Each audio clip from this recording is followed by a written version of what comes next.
எது normal pain touring pregnancy அப்படின்னு பார்த்தீங்கன்னா கான்ஸ்டிபேஷன் ஆகும். நிறைய மதர்ஸ்க்கு கான்ஸ்டிபேஷன், மோஷன் சரியா போகாது, அவங்களுக்கு ஒரு மாதிரி வேக் அப்டாமினல் பெயின் இருக்கும். அவங்களுக்கு நம்ம கான்ஸ்டிபேஷன் ரிலீவ் பண்ணாவே சரியா போயிடும். டீஹைட்ரேஷன் ஆவாங்க, சரியா தண்ணி குடிச்சிருக்க மாட்டாங்க, ஏதாவது ஒரு காரணத்தினால தண்ணி இன்டேக் கம்மியா இருக்கும், அப்போ யூரின் கான்சென்ட்ரேட் ஆகும். ஏன்னா நம்ம உடம்புல இருக்கிற ரத்த ஓட்டம் எல்லாம் யூட்ரஸ்க்கு டைவர்ட் ஆகுறப்போ, எப்பயாவது நம்ம தண்ணி சரியா குடிக்கலனா கூட யூரின் கான்சென்ட்ரேட் ஆகிறப்போ கொஞ்சம் லோயர் அப்டாமினல் பெயின் வரும். ரவுண்ட் லிகமெண்ட் பெயின், அதாவது யூட்ரஸ் வளர்றப்போ அது பக்கத்துல இருக்கிற லிகமெண்ட்ஸ், நர்வ்ஸ், மசில்ஸ் எல்லாத்தையும் இழுத்து புல் பண்ணிட்டு வளரும். ஸோ அந்த ரவுண்ட் லிகமெண்ட் புல் ஆகுறப்போ ஒரு ஷார்ப் பெயின் வரும். ஸோ இந்த மாதிரி பெயின் எல்லாம் வரது ரொம்ப சிவியரா இருக்காது. ஒரு வேக் அப்டாமினல் பெயின், ஒரு லைட் ஒரு டிஸ்கம்ஃபர்ட் மாதிரி வரும். ஸோ அந்த மாதிரி வரவங்களுக்கு நம்ம என்ன சொல்லுவோம்னா, ஏதாவது ஒரு ஆலிவ் ஆயிலோ இல்லைன்னா கேஸ்டர் ஆயில் போட்டு மைல்டா மசாஜ் பண்ணிக்கோங்க லோயர் அப்டமன். நிறைய தண்ணி குடிங்க, கொஞ்சம் ரெஸ்ட்ல இருங்க.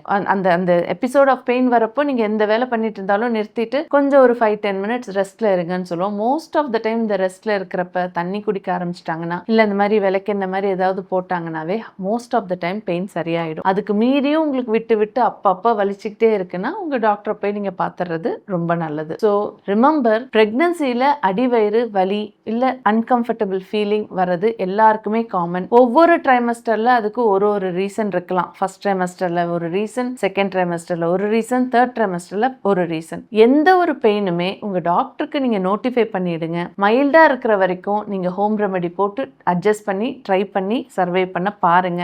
இல்ல எனக்கு இது இருக்க அதிகமாயிட்டே இருக்கு, எனக்கு டவுட்டா இருக்கு அப்படின்லாம் வந்ததுன்னா நீங்க உங்க டாக்டரை நேர்ல போய் பாத்துறது பெட்டர்.